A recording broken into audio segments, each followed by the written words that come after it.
Well, for the badminton horse trials, weather's absolutely ideal. And for those few farmers around us that are silaging today, also pretty good.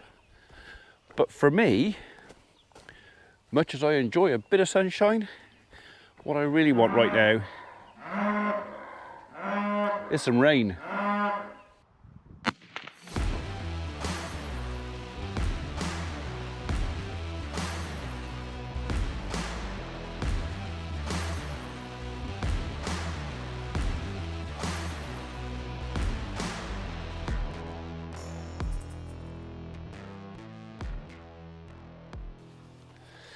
Yeah, we want some rain so we can get some grass so I can let some of these guys out there. The grass is still not advanced enough for me to be happy to send them out. They're not happy about being shut in here.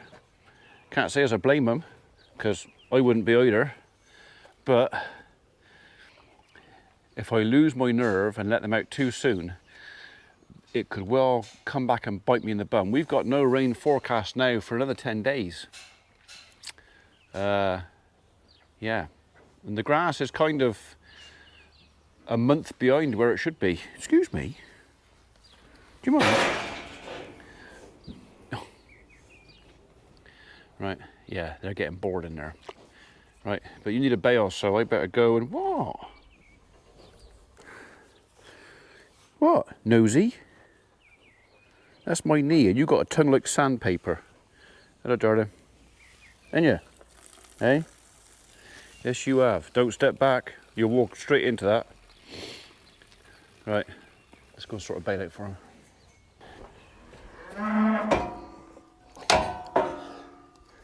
So even though it's Sunday, there's still, as always, jobs to be done. I'm not complaining. I like this. This suits me. Some of my kids have gone down to the coast today to go and lie on a beach and play in the sea. My granddaughter's gone to play in the sea. Me, personally, as I said before, I'll just as soon be happy, stay here and talk to cows. I know it's sad.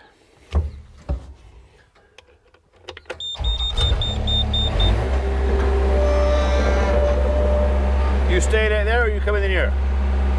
What are you doing? You coming in here? Come on. Come on. Go. Up you go.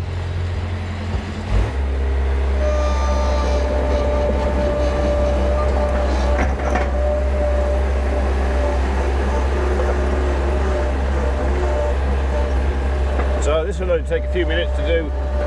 Couple of bales, and then plan for this afternoon is probably going to go and do a little bit of quiet ragwort tugging. I got some ragwort to pull out of the golf course. I did some yesterday. Do a bit more today. We've also got some big old bull thistles, and the ragwort fork makes short work of them too.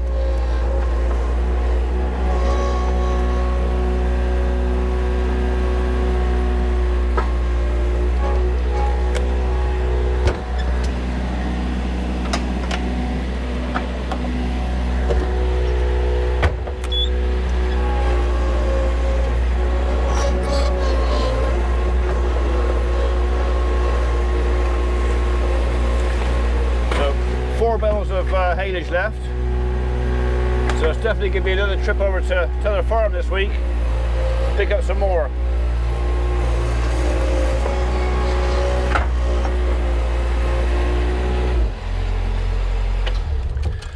But not tomorrow morning, that's for sure, because tomorrow morning the two lambs that we've got left here, my two last fat lambs, including the one Herdwick cross one,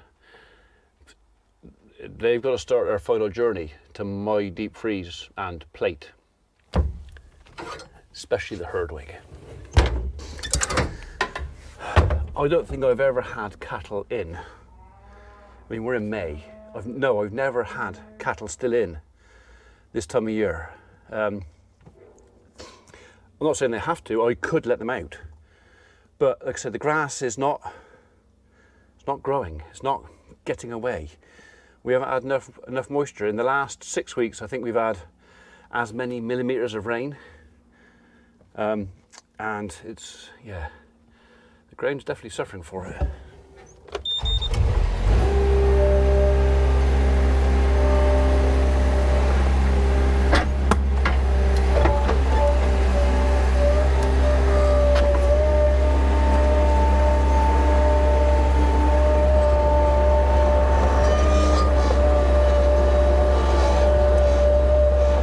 Note to self, keep the bale down. Don't clean the barn again.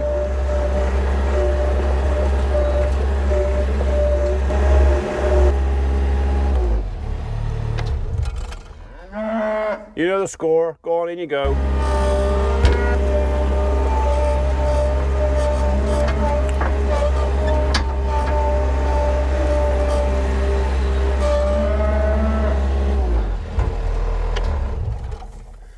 Right, we'll let them back out. See, the more I think about it, so I just feel rotten keeping them shut in. They do not want to be in there. I mean, the bull's going to have to stay in whatever happens, so it's going to be a harsh year for him, but I can't let him out with the young heifers because he cannot serve them. I cannot let him near them, so he's going to have to stay in with some company. But because he can't go anywhere else. Right, let's let him out. She didn't have complain a lot.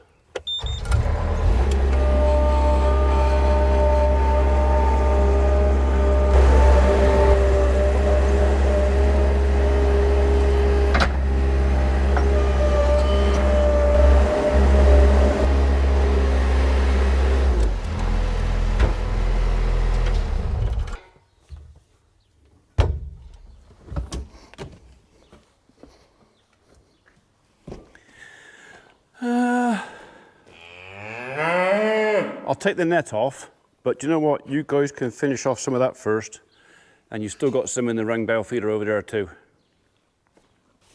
Mind your face, mind your face, mind your face.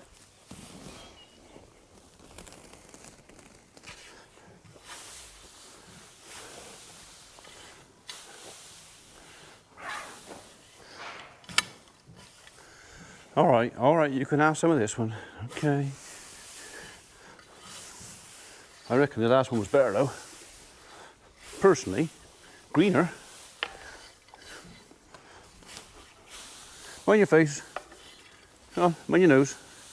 Pointy thing coming through. Mind.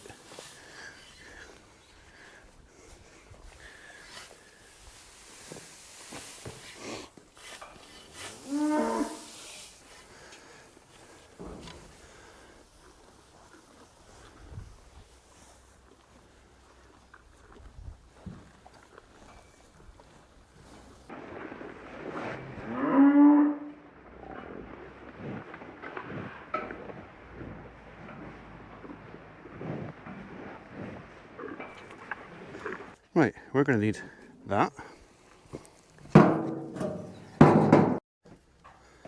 And come here. We're going to need that too. Right, I spotted one again down here yesterday. Ah, there he is. When I was cutting my grass. So they can be quite well hidden sometimes because they don't look unlike thistle. But that's what I'm after. Those two little fellas there.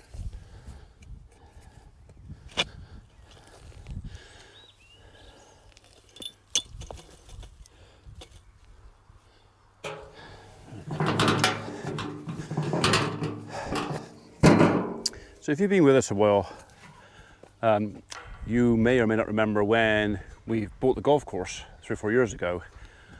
Once I got it all fenced, I spent hours, which probably equate into days, out here pulling ragwort. I have a pet hate of ragwort, instilled in me by my parents and grandparents. Grandfather bred horses, and ragwort for him was a big no-no. And that's continued on with me. I won't allow it on the property. But the thing is, when we bought that piece of land, just shy of 15 acres, there was a lot of it. And when I say a lot, I mean enough. When I was out there, I was digging up little rosettes like this. So these guys, and putting them in paper feed bags, and I probably filled a couple of 100 bags of that. Yeah, there was a lot. And even now there's still a bit.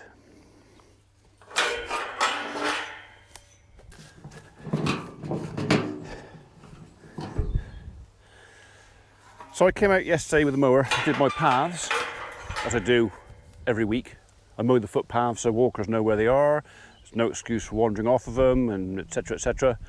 And I carry a ragwort fork on the mower now, because if I see one, I'll pull it, and then as long as it's a young little rosette thing like that, I don't mind chucking that in the hedge, usually on top of the hedge where nothing else can get to it. Because the problem with ragwort is it is just as toxic when it's dry as it is when it's alive. So when I say toxic, what I mean is I can't give you the chemical or scientific name of whatever chemical is in that plant, but whatever that chemical is, it is toxic, and it will find its way to the animal's liver. Now, the quickest way to get poisoned by this is by eating it. The second quickest way is absorbing it through your skin. Strictly speaking, I should be wearing gloves for this, but if I was pulling this, if I was pulling it by hand, I would definitely be wearing gloves. But as I'm digging it up with the fork, all I've got to do is not squeeze it. So if I don't squeeze the plant and I don't get any sap coming out of the plant, although I'll have a bit of scent on me, it is a bit stinky, this stuff, I don't think I'm going to absorb enough to do me any serious harm. But the thing is, the toxins that get into your liver, or the animal's liver, never leave. Most poisons that you or I or any animal ingests are gotten rid of, either through back pipe, front pipe, underneath your fingernails, blood, sweat and tears. It is our bodies filter the poisons out and get rid of it, but not this stuff. So this stuff will grow and build in your body until it gets to a level that is harmful. So, like I said, I pulled thousands. I won't say tens of thousands, but definitely thousands of these. Any big plants, and especially if I haven't got the fork, yes, I wear gloves. As previous videos, if you go back, you'll see I wear gloves. Today, most of the ragwort have been pulled. I am going to come across a few, not many. Main job today is bull thistles, because I don't want them either. Let's get on with it.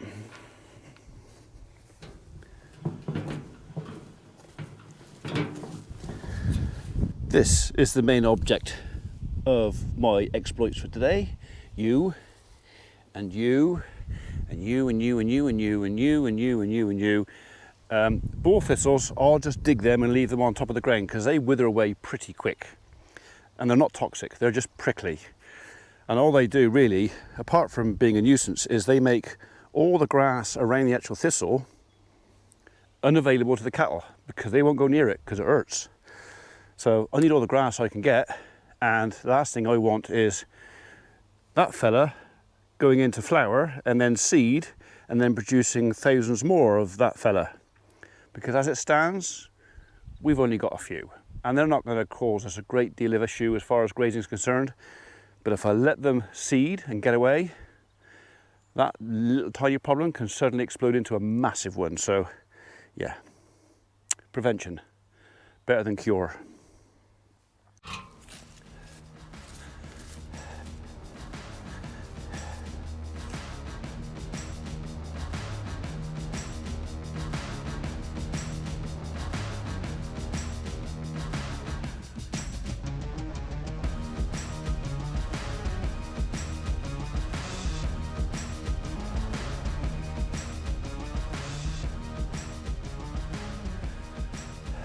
One more. Okay, this is what I want to see. I want to see tap roots, like on this fella here, and this chap. If you can get these guys out, you're pretty much assured that your thistle's not going to come back. You'll never get every last one, but if I keep going at this every year, it's a battle and a war that I should eventually win, until I stop and then give it a couple of years and I'll be back. But yeah, all right, crack on.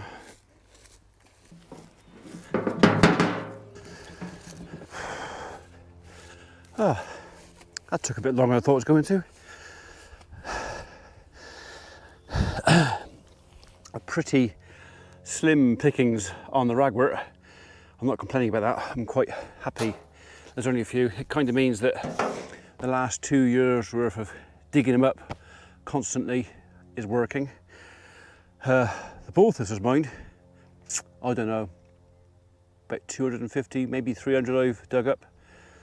So I am absolutely, yes, and ready for a cup of tea as well. 3:45, cup of tea.